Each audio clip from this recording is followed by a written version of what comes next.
خون کے بدلے خون، انتقام بدر میں بہے خون کا۔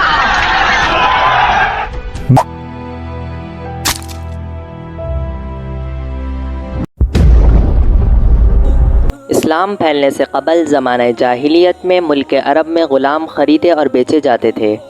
ہر اعلیٰ طبقے والے چھوٹے بڑے گھروں میں غلام رکھے جاتے تھے۔ غلام خریدنا اور ان سے کام کاج کروانا عرب معاشرے کا رواج تھا۔ یہ غلام اپنے مالک کے تقریباً سارے کام کرتے۔ یہ غلام اپنے مالک کو خدا تصور کرتے تھے۔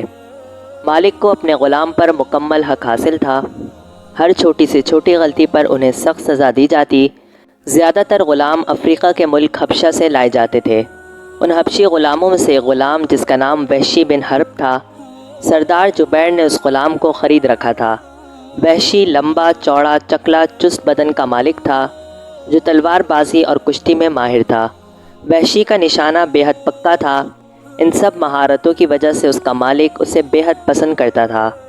کفار مکہ کے مسلمانوں پر بے حد مظالم ڈھاتے تھے، اور جب یہ مظالم بے حد بڑھنے لگے تو مسلمانوں اور مکہ کے کافروں کے درمیان پہلی جنگ کا اعلان کر دیا گیا، جسے غزوہ بدر کہتے ہیں۔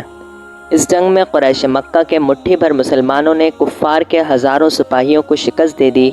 غزوہ بدر میں کفار کے بڑے بڑے سردار مسلمانوں کے ہاتھوں سے قتل ہوئے، جنہیں حضور اکرم صلی اللہ علیہ وسلم کے چچا امیر حمزہ رضی اللہ تعالیٰ عنہ اور محمد صلی اللہ علیہ وسلم کے چچا زاد حضرت علی رضی اللہ تعالیٰ عنہ نے واصل جہنم کیا۔ زمانہ جاہلیت سے ہی بنو امیہ اور بنو ہاشم کے درمیان دشمنی چلی آ رہی تھی، جو اس جنگ کے بعد مزید بڑھ گئی۔ عتبہ اور شیبہ کے مارے جانے کے بعد قریش کی سرداری ابو سفیان کے ہاتھوں میں آ گئی۔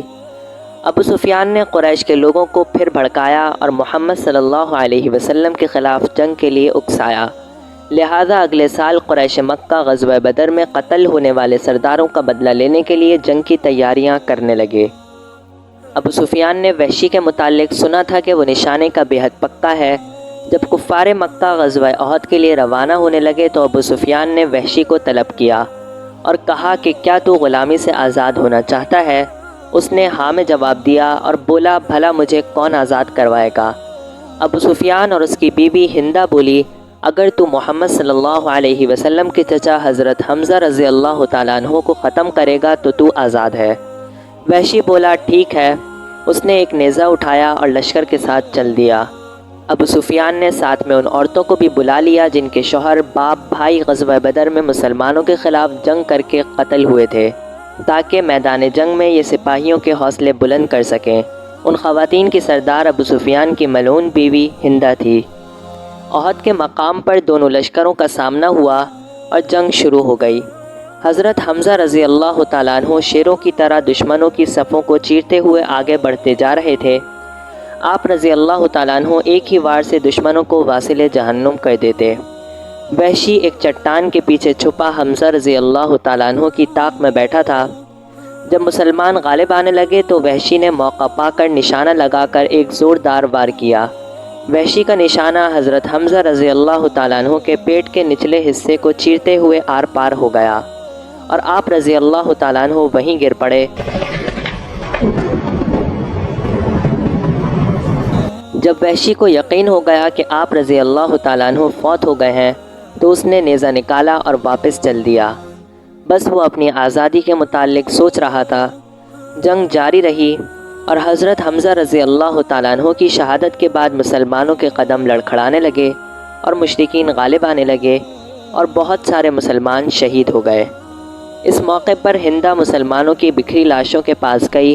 اس ظالم اور سفاک عورت نے حضرت حمزہ رضی اللہ تعالیٰ عنہ کے پیٹ کو چیر دیا اور آنکھیں نکال دی، ناک کاٹ دیا اور پھر ان اعضاء کو گلے میں پہن لیا، پھر ان کا کلیجہ نکال کر چبا لیا۔